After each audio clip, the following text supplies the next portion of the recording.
Okay, it says I'm live. Just some comments on the comment section if you can actually hear what I'm saying and so forth. Don't be like us speaking to it turns out I'm muted. And happy Friday to everyone if you can hear me.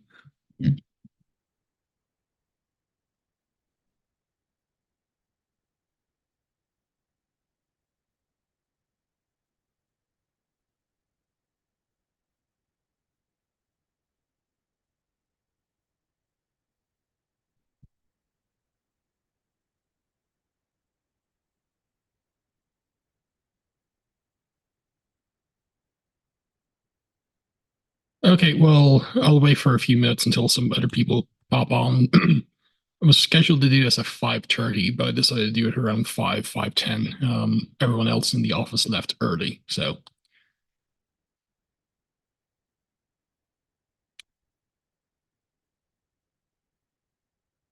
what I'm going to be doing today is I'll go through my presentation on Mosiah 25 to 28, which is a draft of the lesson I'll be teaching on June 2nd. There was no similar presentation on the YouTube channel for April, and there won't be any for May because I won't be teaching those months because General Conference and State Conference, and I only get to teach the first Sunday of the month, not the first and third. But decided to do something anyway. So this will be public until the end of the stream, and then I will just make it members only. But of course, like if you want to like submit any questions or comments via Super Chat, Venmo, or PayPal, please do so.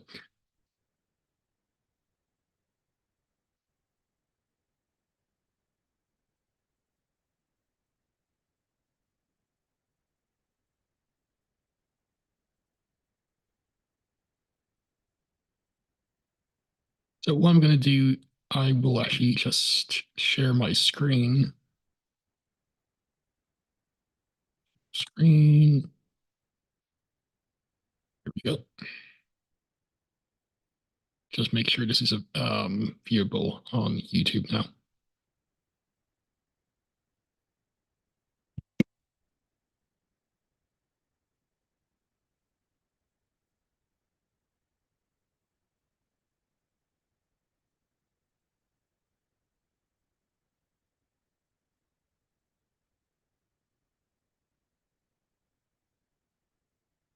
Yep, it is. So what I'm going to do is I am going to go through the presentation I have, and if there's any comments or questions afterwards, I'll stay longer for that. But as I said, I teach the first Sunday of every month in my ward, Gospel Doctrine. But because of conference, there was none for April. We have state conference in 2 weeks, so there's none for May. But I decided to get my notes ready for the June lesson to have them well prepared, and also just to have something to share with people who will watch this video. So this is going to be like, this is the current draft of my notes I'll be using to teach Mosiah chapters 25 to 28.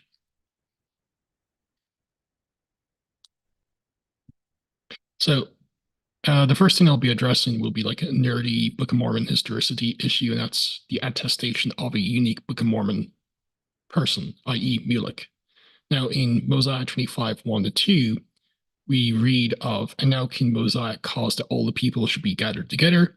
Now there were not so many of the children of Nephi, or so many of those who were descendants of Nephi, as there were of the people of Zarahemla, who was a descendant of Mulek, and those who came out with him into the wilderness. So, who is this Mulek fellow? Well, we know from the Book of Mormon that he's a son of King Zedekiah. You see this in Helaman 6:10, and the other text in Helaman 8 as well that you see at the bottom here. So as I note here, Mulek, M-U-L-E-K, in the printer's manuscript of the Book of Mormon was spelled M-U-L-O-C-H. And in printed editions from 1830 to 1852, it was spelled M-U-L-O-K. And you see this discussed in Skousen's analysis of textual variants of the Book of Mormon, which is available for free on the Interpreter website now. Now, the root in Hebrew, however, will be the same, M-L-K. Now, the Book of Mormon informs us that one of Zedekiah's sons survived the Babylonian conquest of Jerusalem and fled into the New World. And you see those two Book of Mormon texts here. So a fellow by the name of Mulek is mentioned in Mosiah 25, and it's explicated who he is, a surviving son of King Zedekiah in the Book of Helaman. So according to the Book of Mormon, there was a son of Zedekiah who was called Mulek. Now, as I note here, there is a possibility that Mulek appears in the Old Testament. Now, firstly, a note on Hebrew names. A name that contains the divine element, that is El or Yah or Yahu, is called a terephoric. So Isaiah, the IAH, is a transliteration of Yah or Yahu, which refers to Yahweh. And El, of course, means God, like Daniel. Sometimes these divine name elements are removed to shorten the name, and the name without the divine name element is what's called a hyperchoristic form of the name. So Book of Mormon Mulek, because it doesn't have the El or Yah or Yahu ending, represents what's called a hyperchoristic form of a longer name, and this will be important in a moment. So in Jeremiah 38, verse 6, the King James reads, quote, "Then took they Jeremiah and cast him into the dungeon of Malchiah, the son of Hammelech, that was in the court of the prison, and they let down Jeremiah with cords, and in the dungeon there was no water but mire, so Jeremiah sunk in the mire." So the name Hammelech is actually a mistake in the King James. The name, in Hebrew, it is Hammelech, but it's not a proper name. It actually means the king. So instead of translating ha, definite article, Melech, king, the King James translators transliterated it as Hammelech. So this is a mistake in the King James. Now, the figure Malchiah in the King James, or Malchiyahu, is the son of the king, and the king in this context historically would have been King Zedekiah. So in Hebrew, it's not Malchiah, although that is a pretty decent appropriation of it. It's actually Malchiyahu. As you can see in the Hebrew here, is made up of the Yah or Yahu terephoric, that is the divine name, Yah or Yahu, and the triconsonantal root MLK, which means king, similar to Mulek. This MLK, son of king, the king, that is Zedekiah, could very well be Book of Mormon, Mulek.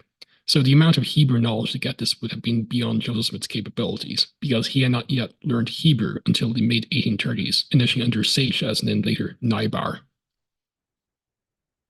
Now, funny enough, a seal of this royal figure was found in 1997, written in Paleo-Hebrew, calling him Malchiyahu, son of the king, i.e. Zedekiah.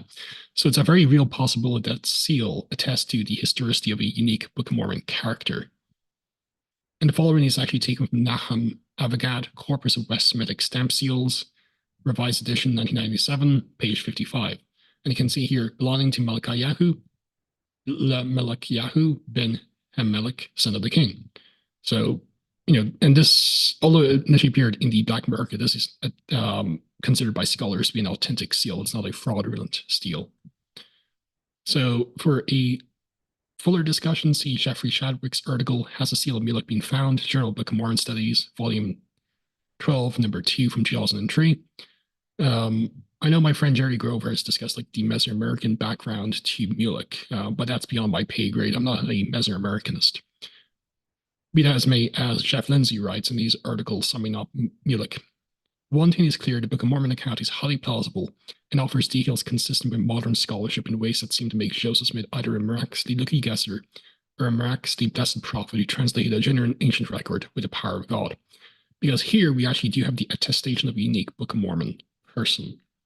So, it's very good evidence for the Book of Mormon, and I am glad that Josh Gailey and Jerry Grover recently have been discussing this. And it's really like a very strong piece of evidence. So I haven't really seen like a good counter by critics. Ted Chandler and the old Mormon Stories website, no, not Mormon Stories, Mormon Studies website years ago tried lamely to respond to what Robert F. Smith wrote about this from Re-Exploring the Book of Mormon, Firms, 1992, and it wasn't really that persuasive. Anyway, beyond the Hebrew nerdiness, Mosiah 25, 20 to 21. Now, this was done because there were so many people that they could not all be governed by one teacher, neither could they all hear the word of God in one assembly. Therefore, they did assemble themselves together in different bodies, being called churches, every church having their priests and their teachers, and every priest preaching the word according as it was delivered to him by the mouth of Alma. So, Brent Garner, in his excellent six-volume commentary on the Book of Mormon, he, throughout Mosiah and especially Alma, has discussions about Nephite ecclesiology, that is the theology and structure of the church. So, what do we know about Alma's church from the text alone? And Garner writes the following: the church is entered by baptism. The church is apparently associated with a small geographic area, allowing for a smaller number of people to view themselves as an associated religious community. Each church has local priests and teachers. Alma retains a line of control from Alma to each of the priests and teachers and through them to the congregation. What then was Alma's church not? At least in its inception, it was not a separate religious system among other religious systems. While Alma's reforms ultimately led to the possibility of seeing church as synonymous with sect, in this earliest setting, it was much better seen as closer to the original Greek ecclesia or gathering. Alma's church was a congregation geographically separated from other similar congregations for greater ease in instructing the congregation. When the Zarahemla population had grown too large for indoctrination en masse, division into smaller congregations would allow for more effective teaching and therefore perhaps better understanding and, one would hope, better daily integration of the correct principles. Now, Mosiah 26, background to Alma the Younger's conversion. Now, I'll let the people who watch this just going to go through the text themselves, but this is the first 4 verses of chapter 26 that are quoted, as well as verses 10 to 14. I'll just read verse 14. And again, the angel said, Behold, the Lord hath heard the prayers of his people, and also the prayers of his servant Alma, who is thy father. This is speaking, of course, to Alma the younger, who's just been miraculously converted. For he has prayed with much faith concerning thee, that thou mightest be brought to the knowledge of the truth. Therefore, for this purpose have I come to convince thee of the power of and authority of God, that the prayers of his servants might be answered according to their faith. Now, and this is from Alma, Mosiah 27, I should say.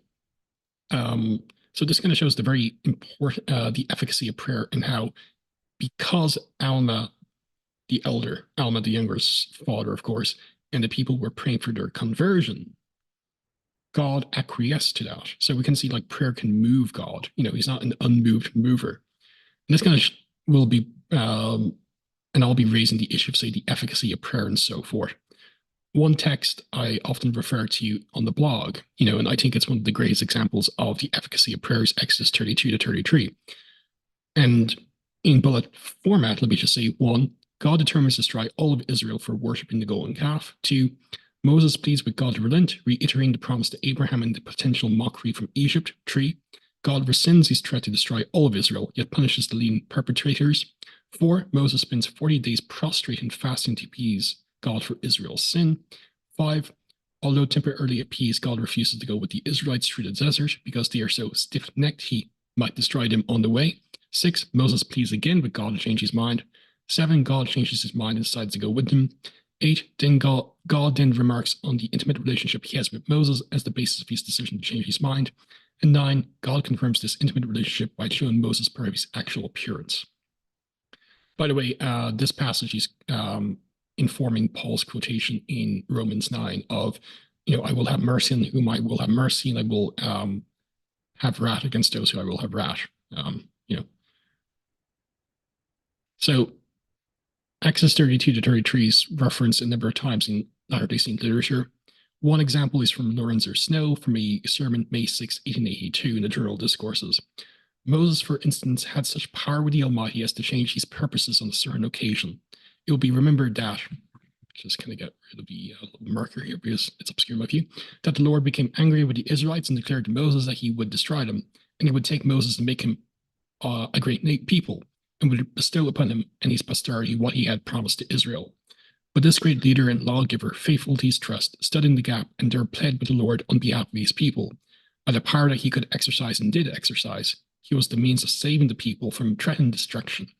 How noble and glorious Moses must have appeared in the eyes of the Lord, and what a source of satisfaction it must have been to him to know that his chosen people, in their obstinate and ignorant condition, had such a man at their head.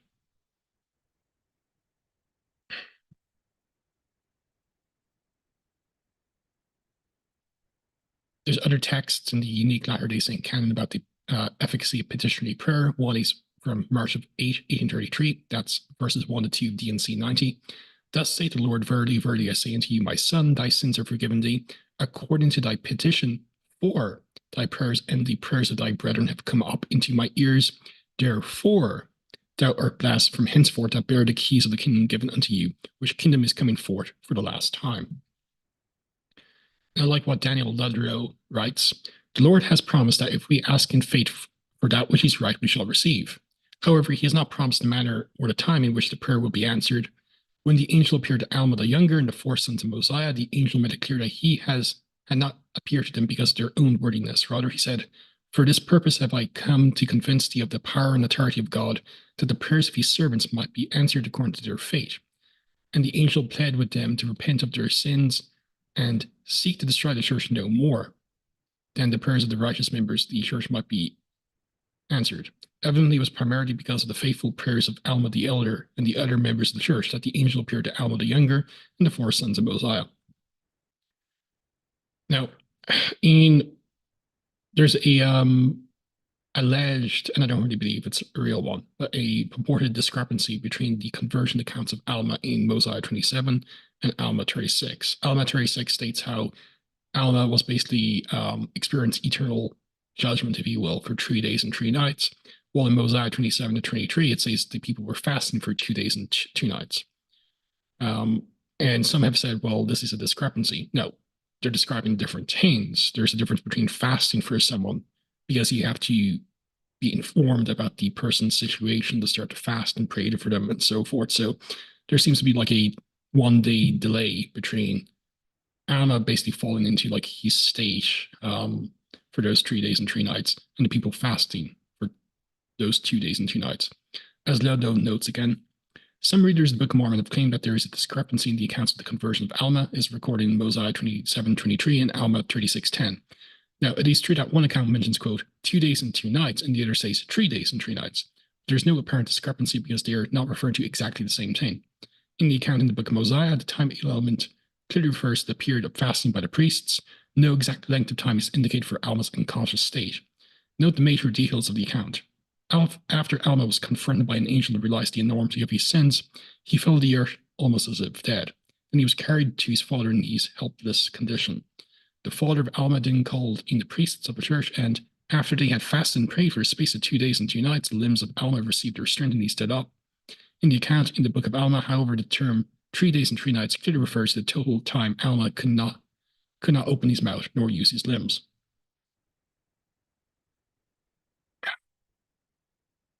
The other thing I will be discussing will be the internal consistency of the Book of Mormon as seen from Mosiah 29.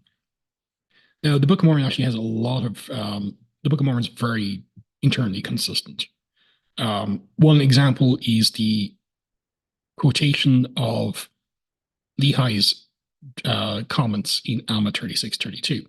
And if you're familiar with the translation process of the Book of Mormon, Alma was actually translated before 1 Nephi.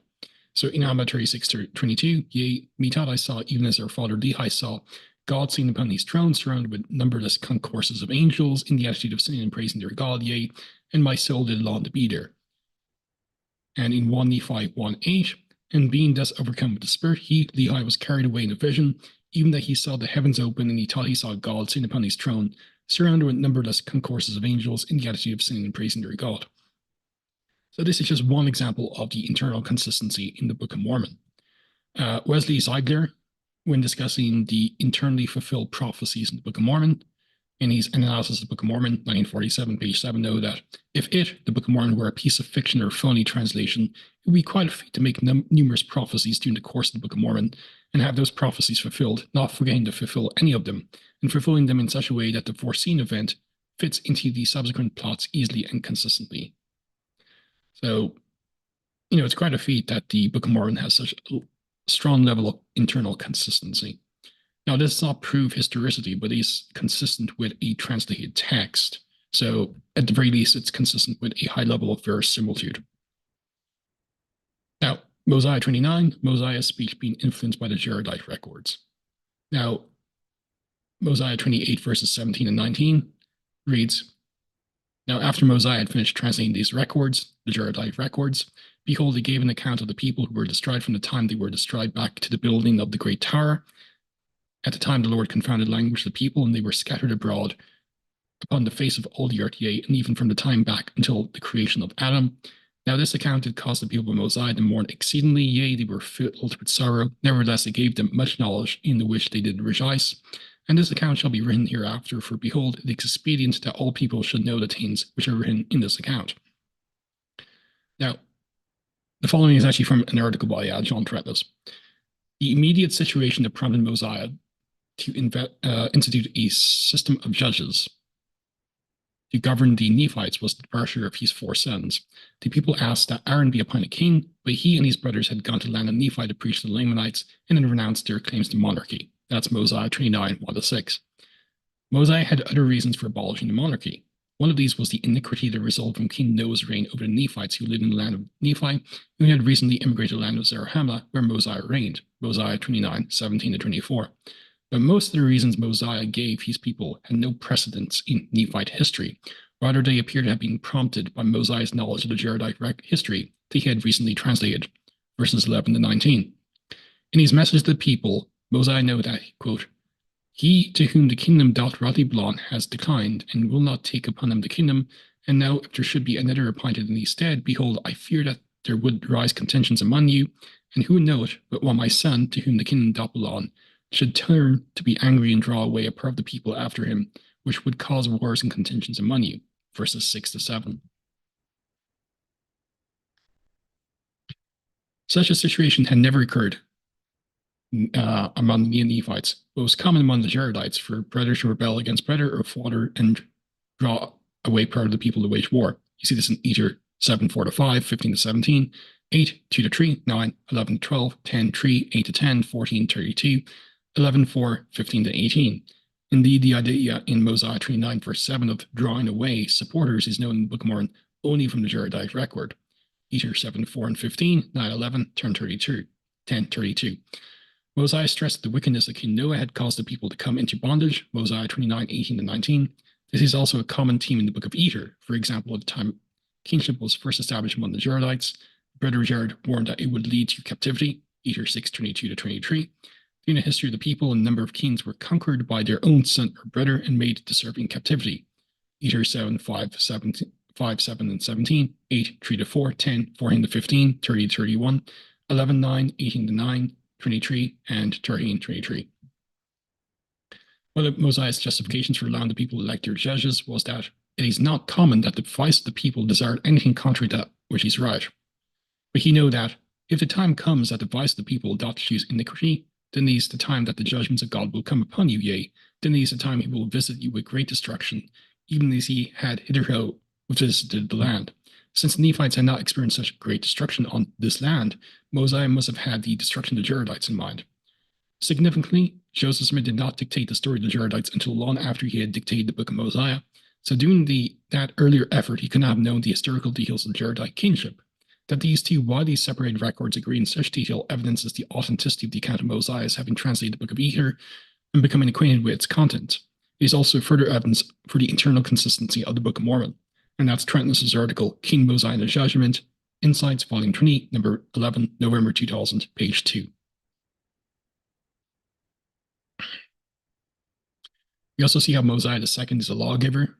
Therefore, I will be your king the remainder of my days. Nevertheless, let you appoint judges to judge this people according to your law, and we will newly arrange the affairs of this people, for we will appoint wise men to be judges that will judge this people according to the commandment of God. And Wells discusses this in the Law of Mosiah in Re-Exploring the Book of Mormon. I'll let people read this here. But what's rather interesting is like the idea of like, say, the voice of the people. One case provides a little more information about how the voice of the people might actually function in decision-making. And you see this in Alma 2, 3-7. And I'll just quote what Brent Gerner comments about this in Volume 3, page 490.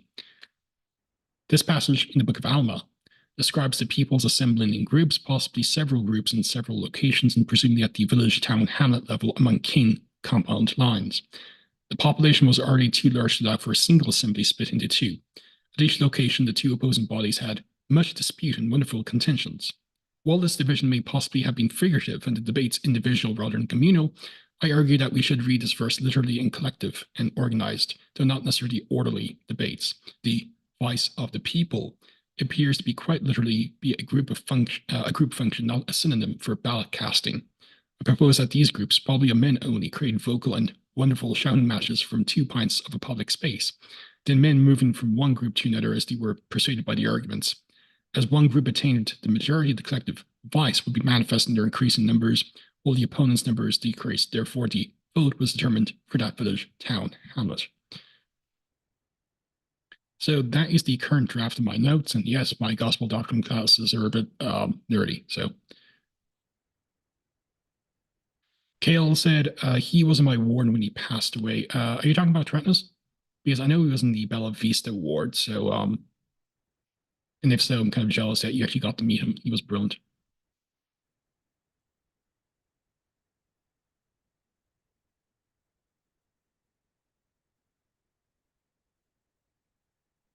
Well, that's my presentation. Yes. Oh, okay. Well, I'm jealous. Did you ever have conversations with him? So yeah, he was amazing. Yeah.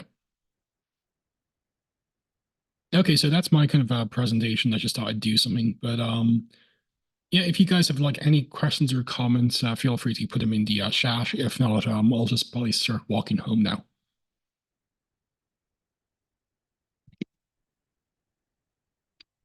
I just thought I'd do something on a Friday for the members because I'll be putting this behind the members only paywall afterwards. Just also announce I on Wednesday I will be having a theological discussion with a Protestant radio host from Texas. We'll be discussing baptism, sola scriptura, and some other aspects of Latter-day Saint theology. So it'll be fun. And yes, I'll be recording it.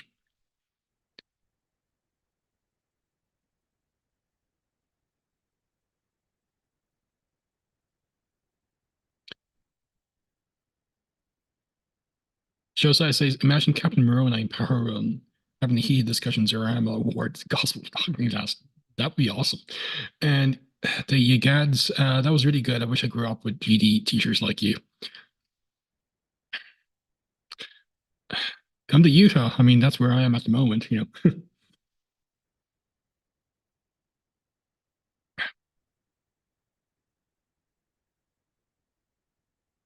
Okay, well, if there's no other comments, I'll end here. I just want to do something today.